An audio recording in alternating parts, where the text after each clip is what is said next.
guys, and hopefully tomorrow. Thank you very much, Jacob. Ayan, Jacob still watching, ha.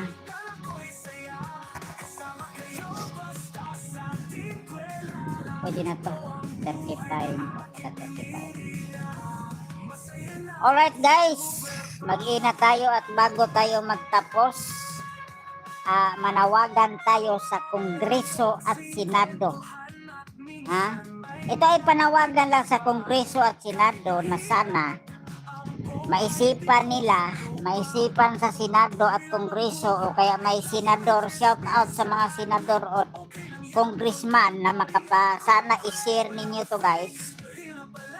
Sana i-share ninyo tong video na to para makarating kay Mr. Senador at saka sa mga congressman na sana gawin nilang lifetime ang membership sa mga person with disability.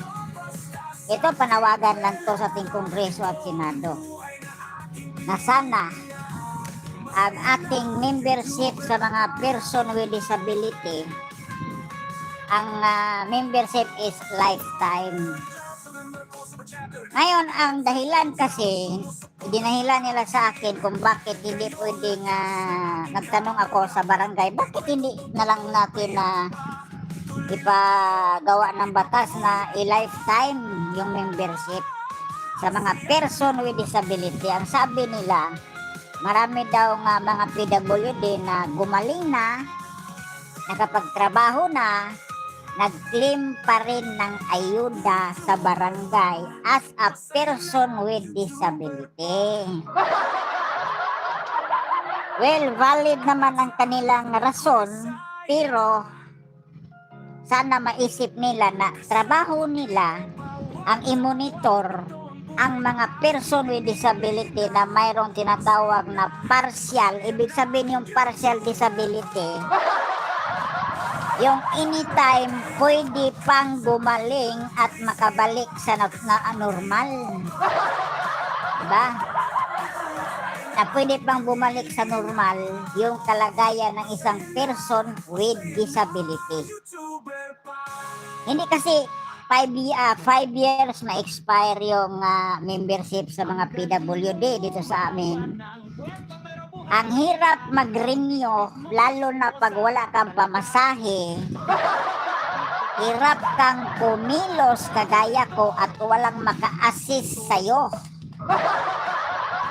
Walang maka-assist sa'yo. Tapos punta ka doon sa, mag-renew ka. Ang hirap. Hirap ka na ngang kumilos. Hirap ka na ngang kumilos. 24/7 ang pinahirapan sa naramdaman mo. Tapos pag may expiration yung membership mo as person with disability, pero yung kapansanan mo habang buhay mong dalhin, hanggat buhay ka pa, person with disability ka. Tapos dito sa Barangay Basak, mayroon pang monthly Diyos. Magkano ba yung 240 magbayad kami sa isang taon, 240 ata yun. Bakit kailangan pang magbayad ng monthly Diyos? Wala na nga kaming trabaho, hirap na nga kaming kumilos. Magbayad pa kami ng monthly Diyos, tapos yung aming mga membership may expiration pa. Lalo na yung aming pagka PWD, ma-expire lang kung ma-expire na rin yung buhay namin.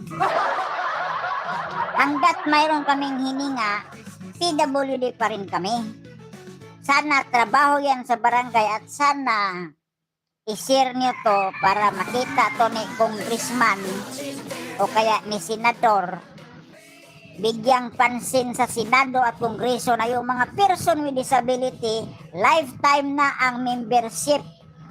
At trabaho yan sa barangay to monitor kung sino yung kailangang tanggalin na sa pagka-PWD o person with disability dahil gumaling na sila sa kanilang kapansanan at pwede nang bumalik sa lipunan at magtrabaho. Ito'y panawagan lang at pakiusap.